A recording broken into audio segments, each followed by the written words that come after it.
What's going on, guys? It's Teigee here, and in today's video I'm going to be showing you how to two-man the Hollowed Lair Nightfall Strike. So what you want to need is a Night Stalker with Orpheus Rigs, an Invis Dodge, and 1k Voices, or you can use Sleepers like I did, and a Warlock with Well and Empowering Rift, with the Kilo Shotgun's Blast Furnace for the ads.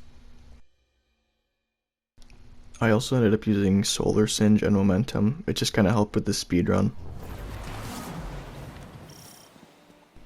So you can just use this path that I'm using here. We did this strike about 15 or 16 times today. We've done it for probably like 4 hours.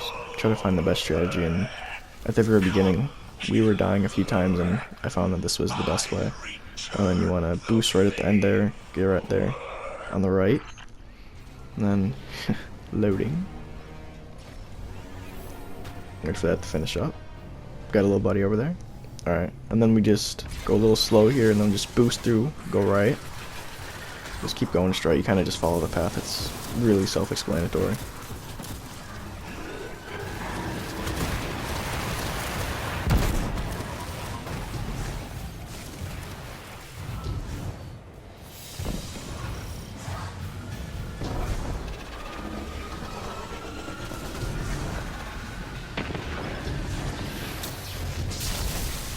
I think we can both agree that this is probably the hardest part of the strike, is just getting past this walker without like dying right away. I mean, you could do it really slow, but if you want to grind and do it as fast as possible, I think we found the best way, which was just to do what we do.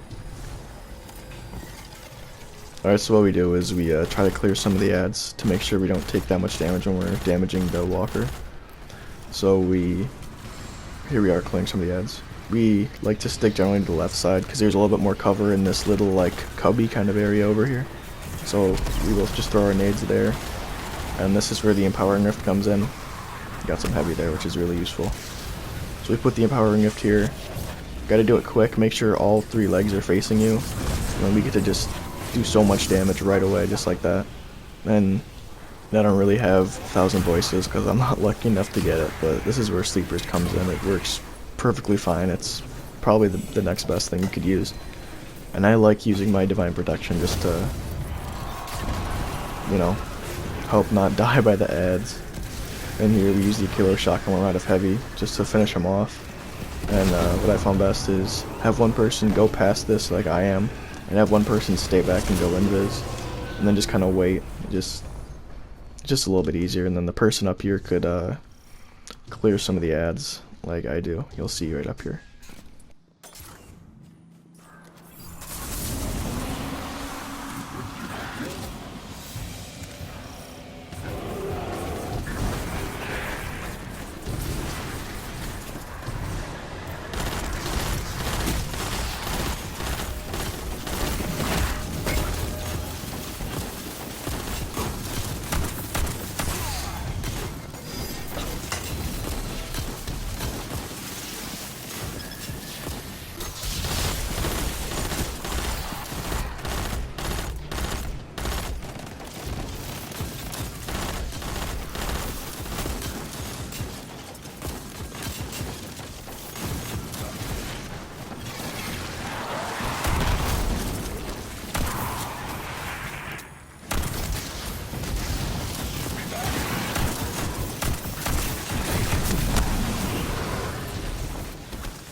Up here we decided to try and do the plates around like the same time.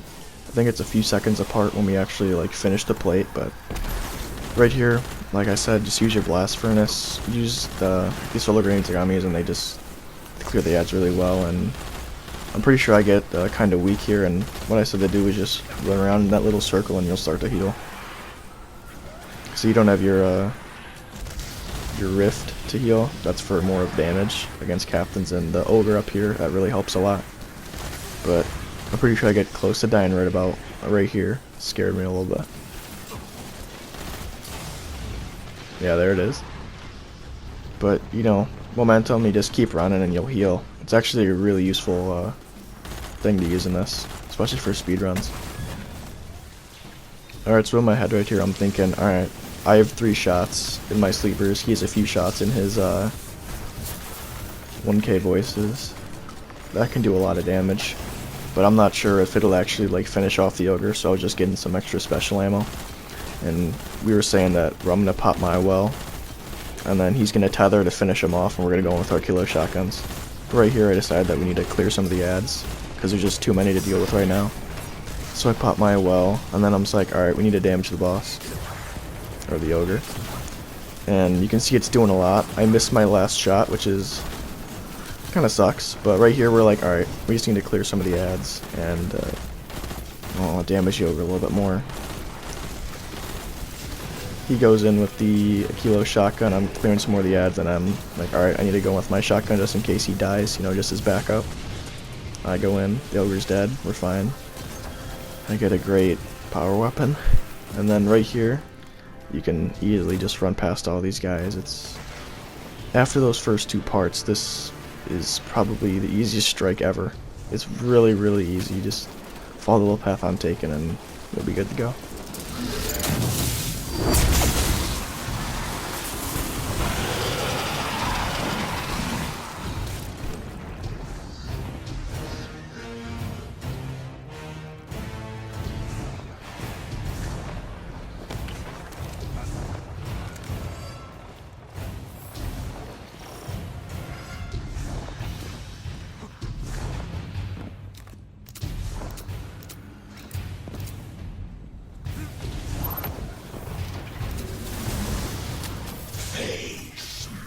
Alright, so for the Fanatic, we found it's really easy to use. Obviously the heavy is really good for damaging him, but empowering and then using the kilo shotgun also works really well. Since he's like a 4 phase, you can't really skip through any of the phases, which kind of sucks, but it's whatever. And you don't want to get trapped inside those little arc things. I don't even know what they are, but they hurt a lot and you don't want to get trapped in them. So we like to kind of sit in the back, damage him a little bit with Blast Furnace, and then we rush in with our shotguns. So then you can't put that little arc thing like around him, and then we'll take damage. It's just a little bit of a safer kind of method. And I mean, we did this in about like 11 minutes, which is really good time for what we were having. Especially as a 2-man. Sure, if it was a 3-man, it'd be a lot easier too. But this helps a lot of people that only have one other friend that's on or something, or isn't really in a clan. This will help you a lot. So you also really want to manage the ads, because they're really what kills you in boss fights. Not so much the boss, but it's the ads. Then you'll see right up here, this is where little emote. This is where the tether comes into play, and just getting his super back right away, just so he can keep popping it. And this is where you just collect all your ammo and stuff that you use to pretty much just damage the boss. And then you just repeat this a few more times until you get to the part with the Ogre.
Alright, so we're just about on the part where the ogre comes up.